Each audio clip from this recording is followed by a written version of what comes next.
इंसान की बर्बादी के कई कारण हो सकते हैं, लेकिन कुछ मुख्य कारण ऐसे हैं जो हर किसी को प्रभावित कर सकते हैं। इन कारणों को जानकर हम अपने जीवन को बेहतर बनाने के लिए कदम उठा सकते हैं। आज की बौद्ध कहानी एक सन्यासी की है। आज मैं आपको यह कहानी बताने जा रहा हूँ कि इंसान की ऐसी कौन सी गलतियाँ होती हैं जो इंसान को बर्बाद कर देती हैं। अगर हम अपनी बर्बादी का कारण जान लें तो हम अपने जीवन को खुशहाल बना सकते हैं। बहुत समय पहले की बात है, एक नगर में एक धनी सेठ रहा करता था। उस सेठ के पास सभी प्रकार की सुख सुविधाएं थी, लेकिन उसके कोई संतान नहीं थी। संतान के दुख में वह हमेशा चिंतित रहता था। फिर एक दिन उसे पता चला कि उसकी पत्नी गर्भवती है और वह अपनी पत्नी का बहुत ख्याल रखता था। इसलिए एक दिन उसके घर एक बेटे का जन्म हुआ। पुत्र जन्म से सेठ बहुत खुश हुआ, कोई कसर नहीं छोड़ी। उसका बेटा देखते ही देखते बहुत बड़ा हो गया। तब सेठ ने अपने बेटे को गुरुकुल भेजने का फैसला किया ताकि वह पढ़ लिख कर विद्वान बन सके। ज्ञान प्राप्त करने हेतु गुरुकुल भेज दिया था। गुरुकुल में वह बच्चा अच्छे से पढ़ाई करता था और अपने गुरु की सभी आज्ञाओं का पालन करता था। ऐसे में वह बच्चा धीरे धीरे वहाँ का सबसे होनहार छात्र बन गया। गुरुकुल में बालक ने सभी वेद, पुराण और शास्त्रों का अध्ययन किया और एक महान विद्वान बन गया। लेकिन कहते हैं ना कि समय कब बदल जाएगा यह कोई नहीं जानता। ऐसे ही एक दिन किसी प्राकृतिक आपदा के कारण उसके माता पिता की मृत्यु हो गई, और जब उसके माता पिता की मृत्यु हुई तो बच्चे की शिक्षा भी पूरी नहीं हुई थी। और जब बच्चे ने खबर सुनी कि उसके माता पिता अब इस दुनिया में नहीं है और उसका सब कुछ बर्बाद हो गया है, तो लड़का इस सांसारिक मोह में बह गया। इसके बाद लड़के ने कहा कि गुरुकुल से अपनी शिक्षा पूरी करने के बाद वह अपना पूरा जीवन लोगों की भलाई में बिताएगा। फिर जब बालक की शिक्षा पूरी हुई तो उसके बाद बालक साधु बन गया और वह सांसारिक चीजों से दूर हिमालय के जंगल में चला गया। अध्यापन को विश्राम देते हुए समय के साथ उनके सन्यासी की चर्चा चारों ओर होने लगी और दूर दूर से लोग उनके पास शिक्षा लेने के लिए आने लगे। और बहुत से लोग अपनी समस्याओं का समाधान पाने के लिए भी उनके पास आने लगे। वह समस्याओं का समाधान बड़ी आसानी से कर देता था, जिससे वह पूरे राज्य में प्रसिद्ध हो गया। परंतु जिस नगर में वह रहता था वहाँ का राजा क्रूर व्यक्ति था। जब राजा को तपस्वी के बारे में पता चला तो उन्होंने तपस्वी से मिलने का फैसला किया। अगली सुबह राजा तपस्वी से मिलने के लिए अपने महल से निकल गया और फिर वह उसकी कुटिया की ओर गया और वहां पहुंचकर राजा ने उसे साधु के रूप में देखा तो वह उसे देखता ही रह गया। उसके चेहरे पर एक अलग ही तेज था। जब वह साधु के पास पहुंचा तो उसे असीम शांति का अनुभव हुआ। साधु को प्रणाम किया और उसके पास बैठ गया और उससे बातें करने लगा। वह राजा पहली ही मुलाकात में साधु के व्यक्तित्व से इतना प्रभावित हुआ कि उसी समय से उसने अच्छाई के रास्ते पर चलने का फैसला कर लिया। और मैं सोचने लगा कि इतनी सी मुलाकात में यह साधु मुझे इतना बदल सकता है, तो ऐसा हमेशा रहेगा। यदि तुम मेरे साथ रहोगे तो मेरा जीवन बदल जाएगा। और यह सोचकर राजा साधु से अपने महल में चलने का अनुरोध करने लगा। राजा का आग्रह सुनकर सन्यासी मना नहीं कर पाया और वह राजमहल चलने को तैयार हो गए। तब राजा सन्यासी को महल की ओर ले गए और महल पहुंचकर राजा ने साधु की बहुत खातिरदारी की और उसके बाद राजा ने साधु को एक दाहिने कमरे में भोजन कराया। भोजन के समय साधु ने राजा को धन्यवाद दिया और राजा से जाने की अनुमति मांगी। यह सुनकर राजा ने कहा कि आप हमारे बाग में जब तक चाहें तब तक रह सकते हैं। आपको यहाँ किसी भी प्रकार की असुविधा नहीं होगी और आप यहाँ रहेंगे तो हमारे लोगों को भी अच्छा लगेगा और हमें भी अच्छा लगेगा। यह सुनकर साधु ने राजा का प्रस्ताव स्वीकार कर लिया। राजा के आदेशानुसार सेवकों ने एक सुंदर कुटिया बनाई। उसके बाद साधु उसी कुटिया में रहने लगा। राजा ने उनकी बहुत सेवा की, लेकिन कई वर्षों के बाद राजा और रानी को किसी जरूरी काम से दूसरे राज्य में जाना पड़ा। लेकिन उन्होंने साधु की सेवा के लिए एक सेवादार नियुक्त कर दिया। लेकिन राजा के जाने के बाद वह सेवादार बीमार पड़ गया और अपने घर चले गए और कभी लौटकर वापस नहीं आया। तो तपस्वी को गुस्सा आ गया और उसने राजा को खूब खरी खोटी सुनाई और राजा से कहा कि जो जिम्मेदारी आप पूरी नहीं कर सकते वह जिम्मेदारी आप क्यों लेते हो। तब राजा ने तपस्वी से पूछा और कहा कि सन्यासी, क्या मुझसे कोई गलती हो गई है तो इसके लिए मैं आपसे क्षमा मांगता हूँ। कृपया मुझे क्षमा करें और मेरा क्रोध शांत करें और बताएं कि क्या हुआ था। यह सुनकर साधु ने उससे कहा कि तुम्हारे जाने के बाद मुझे यहाँ किसी ने भोजन नहीं दिया और मुझे कई दिनों तक कष्ट सहना पड़ेगा। यहाँ आकर मैं भूखा रहा और किसी ने मुझसे मेरा हाल भी नहीं पूछा। यह सुनकर राजा ने तपस्वी से माफ़ी मांगी और कहा कि आज के बाद ऐसी गलती नहीं होगी। फिर कुछ देर बाद मामला शांत हुआ। जब राजा और तपस्वी के बीच बातचीत चल रही थी, रानी भी छुपकर सुन रही थी। यह सारी बातचीत उसके बाद राजा ने उसे तपस्वी से शिकायत का मौका नहीं दिया और उसकी खूब सेवा की। लेकिन कुछ दिनों के बाद राजा को किसी जरूरी काम से अपने राज्य से बाहर जाना पड़ा।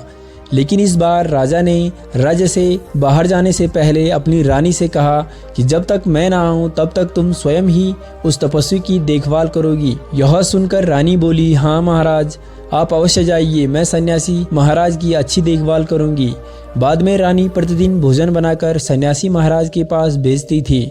लेकिन एक दिन रानी स्नान करने चली गई और साधु को भोजन देना भूल गई। भोजन क्यों नहीं आया, इसके बाद साधु ने सोचा कि वह स्वयं महल में जाकर देखेगा कि अब तक भोजन क्यों नहीं आया और फिर वह महल में पहुंच गया। जब वह महल के अंदर पहुंचा तो वहां उसकी नज़र रानी पर पड़ी। रानी के लंबे लंबे काले घने बाल जो कि उसकी कमर पर लहरा रही थी, उसकी कजरारी आंखें जो देखने मात्र से ही घायल कर दे, उसकी हिरनी जैसी चाल। रानी के इतने सुंदर रूप को देखकर सन्यासी चकित हो गया और रानी की सुंदरता सन्यासी के मन में घर कर गई और वह वहां से बिना कुछ कहे ही अपनी कुटिया में लौट आया। सन्यासी रानी की रूप की सुंदरता को भुला न सका और वह खाना पीना छोड़कर अपनी कुटिया में पड़ा रहा।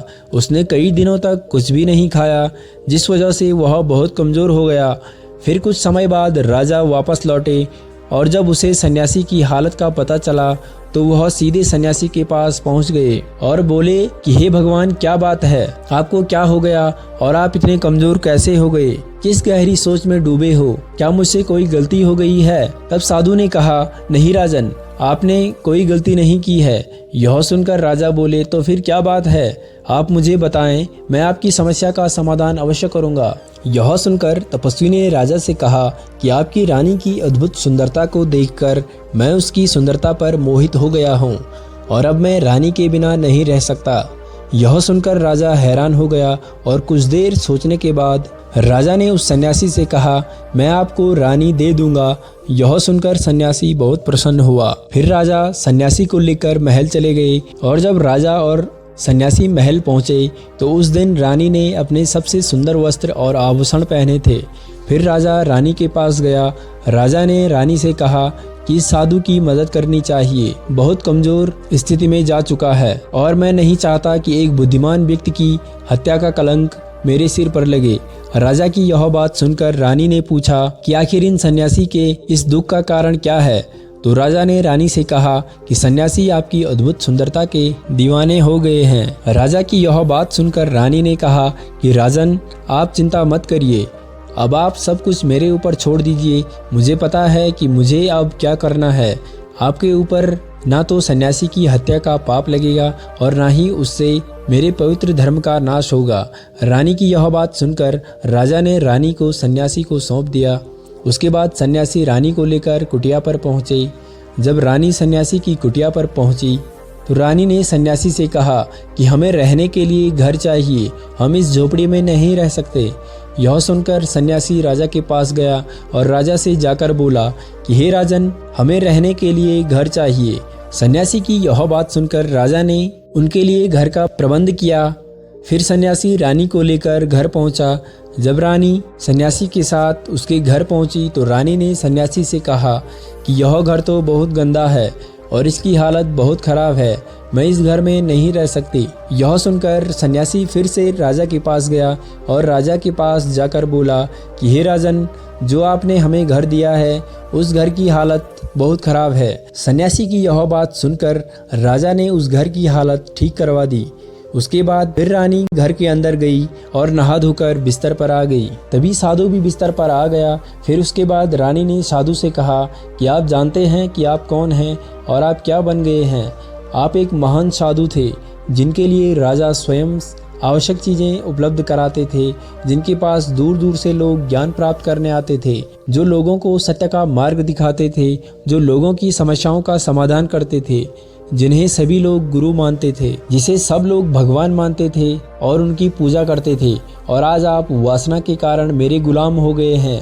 रानी की यह बात सुनकर साधु को झटका लगा और उसे एहसास हुआ कि वह एक साधु है और यह सब क्या कर रहा है। वह ये सब सुख सुविधाएं छोड़कर शांति की तलाश में जंगलों में चला गया था। फिर वह जोर जोर से रोने लगा और चिल्लाने लगा और रानी से कहने लगा कि मुझे क्षमा कीजिए महारानी, मैं यह क्या करने जा रहा था। मैं अभी आपको राजा को सौंप कर आता हूँ। सन्यासी की बात सुनकर रानी ने सन्यासी से प्रश्न किया कि साधु महाराज, मेरे मन में एक प्रश्न उठ रहा है, कृपया मेरे प्रश्न का उत्तर दीजिए। रानी की बात सुनकर सन्यासी ने कहा कि पूछो, तुम्हारा क्या प्रश्न है।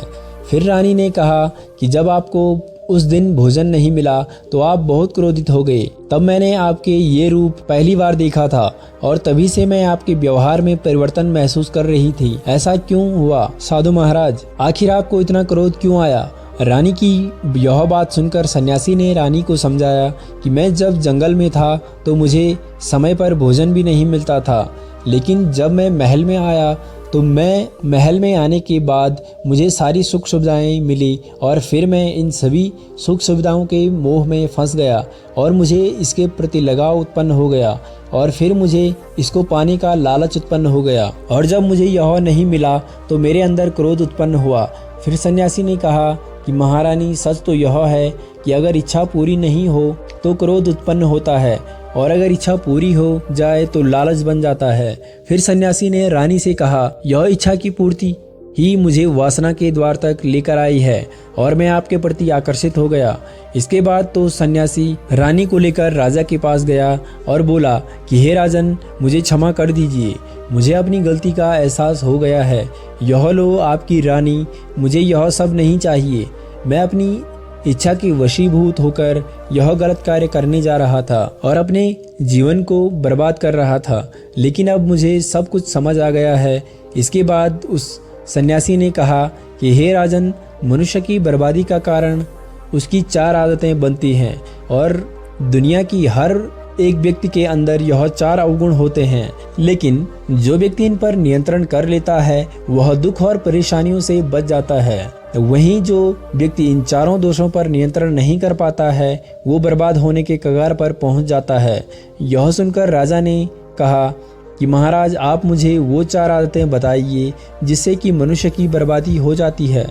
फिर सन्यासी ने राजा को मनुष्य को बर्बाद करने वाली 4 आदतों के बारे में बताया कि हे राजन, मनुष्य को बर्बाद करने वाली वो 4 आदतें ये हैं, जिसमें पहली आदत है इच्छा, क्योंकि इच्छा ही दुनिया की हर एक व्यक्ति के अंदर सबसे पहला अवगुण होता है और जो व्यक्ति अपनी इच्छाओं को नियंत्रण में नहीं रख पाता है वह जीवन के किसी भी क्षेत्र में सफल नहीं हो पाता है, क्योंकि जैसे ही उसकी एक इच्छा पूरी होती है वह दूसरी इच्छा की ओर बढ़ने लगता है और जब दूसरी इच्छा पूरी होती है तो तीसरी इच्छा उसके मन में जागृत हो जाती है और फिर ऐसे करते करते इच्छाओं पर नियंत्रण ना होने के कारण इसी जाल में उलझा रहता है और दुखी रहता है। इसीलिए राजन, जब हम इच्छाओं पर नियंत्रण पा लेते हैं तो हम हमारे मन पर भी नियंत्रण पा लेते हैं और जब हमारा मन हमारे बस में होता है तो हमें सुखी प्राप्ति होती है। फिर जो हम चाहते हैं वही हमारे साथ होता है। फिर सन्यासी कहता है कि हे राजन, मनुष्य को बर्बाद करने वाली दूसरी आदत है वासना। वासना का जन्म हमारे मन में उठने वाली इच्छाओं से होता है। जिस प्रकार इच्छा का कोई अंत नहीं होता और मनुष्य वासना के जाल में फंसता ही चला जाता है, वासना के वशीभूत होकर मनुष्य को कुछ भी नजर नहीं आता है। आज तक जितनी भी लड़ाइयाँ हुई हैं उनका सबसे बड़ा कारण स्त्री को पाने की इच्छा ही रही है। स्त्री के प्रेम में वशीभूत होकर राजा महाराजाओं ने आज से पहले बहुत सारे युद्ध किए हैं। रावण भी संसार का सबसे बुद्धिमान व्यक्ति था, लेकिन उसने भी माता सीता के सुंदरता के जाल में फंसकर अपना सब कुछ बर्बाद कर लिया। उसकी मृत्यु का कारण एक स्त्री ही बनी थी। कई राजा महाराजा तो युद्ध में इसलिए हार गए क्योंकि वो लोग स्त्रियों से रासलीला रचने में ही रह गए। ईश्वर ने तो स्त्री की उत्पत्ति इस संसार को बढ़ाने के लिए ही की है, लेकिन आजकल लोगों ने इसे अपनी वासना का शिकार बना लिया है। अपने मनोरंजन का साधन समझने लगे हैं, और जब उन्हें अपना यह मनोरंजन नहीं मिलता तो वो पागल हो जाते हैं और ना जाने क्या क्या कर बैठते हैं। इसलिए हे राजन, जितना हो सके उतना वासना से दूर रहना चाहिए। फिर सन्यासी कहता है कि हे राजन, मनुष्यों को बर्बाद करने वाली तीसरी आदत है क्रोध, क्योंकि जब मनुष्य की वासना की पूर्ति नहीं होती है तो उसके अंदर क्रोध उत्पन्न हो जाता है, और जब व्यक्ति को क्रोध आता है तो उसे क्रोध पर नियंत्रण नहीं होता है, और फिर वह क्रोध में आकर कई गलतियां कर लेता है और कई गलत निर्णय ले लेता है। वो दूसरों को भला बुरा कह देता है, गलतियां निकाल देता है, और जब उसका क्रोध शांत होता है तो उन्हें अपनी गलती का एहसास हो जाता है, लेकिन तब तक तो सब कुछ बर्बाद हो चुका होता है। क्रोध के कारण मनुष्य के कई बने बनाए काम भी बिगड़ जाते हैं। जब मनुष्य के भीतर क्रोध उत्पन्न होता है तो वो अंदर से बहुत कमजोर हो जाता है, और एक कमजोर मनुष्य कुछ भी नहीं कर पाता, उसे कभी भी सफलता हासिल नहीं हो सकती। क्रोध हमारे भीतर तनाव को उत्पन्न करता है, और अगर एक बार हम तनाव में चले गए तो हमारा पूरा जीवन बर्बाद हो जाता है। फिर सन्यासी कहता है कि हे राजन, मनुष्य को बर्बाद करने वाली चौथी आदत है उसका लालच। लालच का फल सदैव बुरा होता है। लालच में पड़कर हम बहुत से लोगों का बुरा कर देते हैं। हर मनुष्य के जीवन में कभी न कभी ऐसे लालच अवश्य आते हैं जब वह लालच कर बैठता है, और अधिक पाने की लालसा में वह कुछ ऐसा कर बैठता है जिससे उसके पास जो था वह उसे भी गंवा देता है। क्योंकि जैसे ही व्यक्ति की एक इच्छा पूरी होती है उसका लालच बढ़ जाता है और उसके मन में और कई जन्म लेने लगती है। जो व्यक्ति लालच करता है वह कामयाबी से कोसों दूर रहता है, क्योंकि एक न एक दिन लालच, जो कि मनुष्य का सबसे बड़ा दुश्मन है, सामने आता ही है। अगर हम समय रहते ही लालच को त्याग दें और उसकी जाल में ना फंसें तो हम एक सफल व्यक्ति अवश्य बन सकते हैं। फिर अंत में सन्यासी राजा से कहता है, हे राजन, अगर मनुष्य अपनी इन चारों आदतों को छोड़ देता है तो उसे जीवन में सफल होने से कोई नहीं रोक सकता। जो इन आदतों को नहीं छोड़ता है उसे जीवन में बर्बाद होने से कोई नहीं रोक सकता। मैं एक सन्यासी होकर इसकी जाल में फंस गया था, तो सामान्य मनुष्य तो इससे बच नहीं सकता। इसलिए हे राजन, मनुष्य को इन आदतों से हमेशा बचना चाहिए। नमो बुद्धाय।